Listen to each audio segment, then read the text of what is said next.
రెండు ఫ్యాన్లు బాగా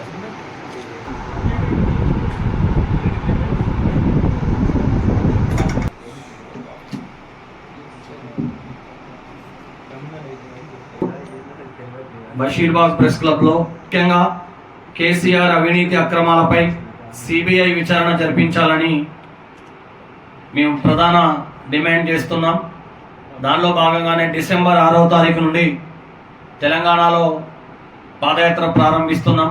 భద్రాచలం నుంచి ప్రారంభమైన పాదయాత్ర చిలుకూరి బాలాజీ వెంకటేశ్వర స్వామి టెంపుల్ వద్ద ముగుస్తుంది. ముఖ్యంగా తెలంగాణ ప్రాంతాన్ని, తెలంగాణ ప్రజలను మోసం చేసి వేల కోట్ల విధ్వంసానికి కారణమైన కేసీఆర్ అవినీతి రాష్ట్రమంతటా కూడా పాదయాత్ర ద్వారా చేసి పల్లె నిద్ర చేసి తెలంగాణ ప్రజలకు తెలియజేస్తాం. కాళేశ్వరం ప్రాజెక్టులో వేల కోట్ల అవినీతి జరిగింది, దానిపై సిబిఐ విచారణ జరగాలి. ఛత్తీస్గఢ్ విద్యుత్ ఒప్పందంలో వేల కోట్ల అవినీతి జరిగింది, దానిపై సిబిఐ విచారణ జరగాలి. భూ బదలాయింపులో వేల కోట్ల అవినీతి జరిగింది, దానిపై సిబిఐ విచారణ జరగాలి. తెలంగాణ వస్తే లక్షల ఉద్యోగాలు ఇస్తామని చెప్పి మోసం చేయడం జరిగింది. తెలంగాణ ఉద్యమకారులను నట్టేట ఉంచడం జరిగింది.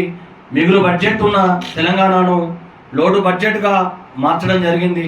ప్రభుత్వ కార్యాలయాల్లో అవినీతి రాజ్యం ఏలింది, దానిపై సిబిఐ విచారణ జరగాలి.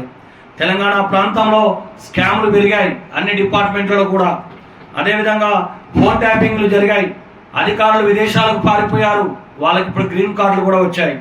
కేసీఆర్ కుటుంబం విదేశాల్లో వేల కోట్ల పెట్టుబడి పెట్టింది, దానిపై సిబిఐ విచారణ జరగాలి.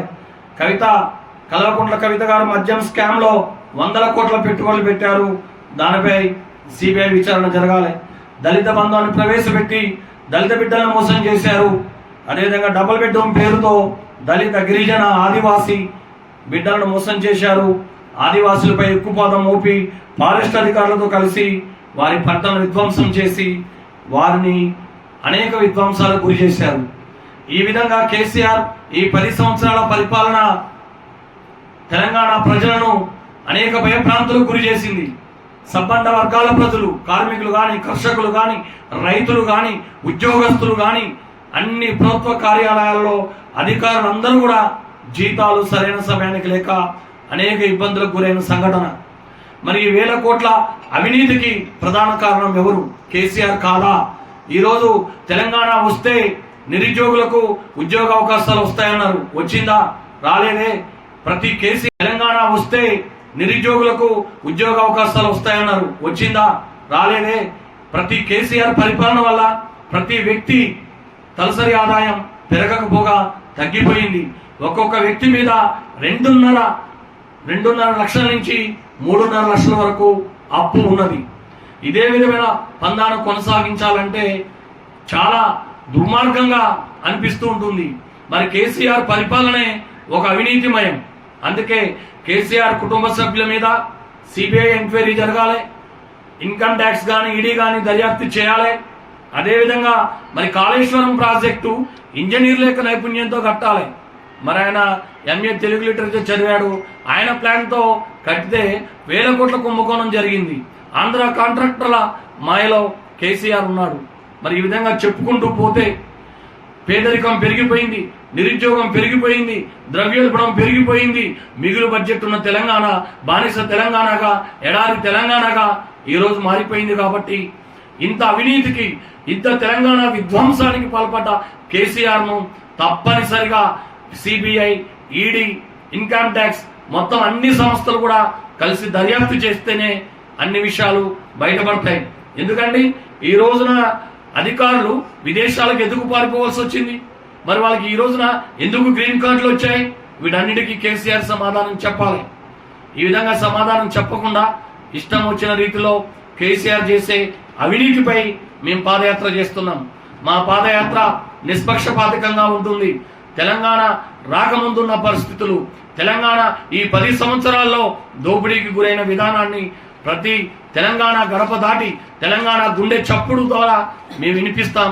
మా పాదయాత్ర అనేది ఉమ్మడి ఖమ్మం జిల్లా నుంచి ప్రారంభమై నల్గొండ మీదుగా, నిర్మల్ మీదుగా, ఆదిలాబాద్ జిల్లా మీదుగా, ఈ విధంగా మళ్ళా హైదరాబాద్ నుంచి రంగారెడ్డి మీదుగా ఇటు వరంగల్, ఈ విధంగా అన్ని జిల్లాలు చుట్టుముట్టే విధంగా మా పాదయాత్ర ఉంటుంది. తెలంగాణ మిగులు బడ్జెట్ ఉన్న తెలంగాణ ఎడారి తెలంగాణగా, బానిస తెలంగాణగా ఈరోజు మారిపోయింది. బంగారు తెలంగాణ చేస్తామని బ్రతుకులేని తెలంగాణ చేశారు. చాలా మంది విదేశాలకు వలస వెళ్లి జీవన విధానాన్ని కొనసాగిస్తున్నారు, ఎడారిలో బ్రతుకుతున్నారు. ఈ వింత పరిస్థితి మన తెలంగాణ రాష్ట్రంలో ఎందుకు ఉన్నది అని మేము ప్రశ్నిస్తున్నాం. అందుకే టిఆర్ఎస్ పార్టీ పేద ప్రజల ఆశల కోసం, ఆశయాల కోసం, ఆకాంక్షల కోసం ఏర్పడిన టిఆర్ఎస్ పార్టీని బీఆర్ఎస్ పార్టీగా మార్చారు. ఆయన ప్రధానమంత్రి కావాలి దేశానికని. ఉన్నది పోయింది, ఉంచుకున్నది పోయినట్లుగా రెండింటికి వచ్చేట రేవడైపోయింది. ఈరోజు అదే టిఆర్ఎస్ డెమోక్రటిక్ పార్టీతో మేము ప్రజల ముందుకు వెళ్తున్నాం. కేసీఆర్ చేసిన అవినీతిని ప్రజల ముందు ఎండగట్టడానికి నిర్ణయించుకున్నాం. కానీ ఇన్కమ్ ట్యాక్స్ ఆఫీసు కానీ సిబిఐ ఆఫీసు కూడా అన్నీ మేము సమకూర్చి సమగ్ర విచారణ చేయవలసిందిగా మేము అన్ని డిపార్ట్మెంట్లను కూడా త్వరలో కలవబోతున్నాం. ఢిల్లీ వెళ్తాం, ఢిల్లీలో కూడా కలుస్తాం. ఇక్కడ కూడా ఏసీబీ అధికారులు ఉన్న వాళ్ళందరినీ కలుస్తాం. ఎందుకంటే కాళేశ్వరం ప్రాజెక్టులో జరిగింది మామూలు అవినీతి కాదు, వేల కోట్ల అవినీతి, భూ కుంభకోణాల అవినీతి. ఈ విధంగా సామాన్యుడు కొనలేని స్థితికి, సామాన్యుడు బ్రతకలేని స్థితికి ఈరోజు తెలంగాణను కేసీఆర్ తీసుకురావడం జరిగింది.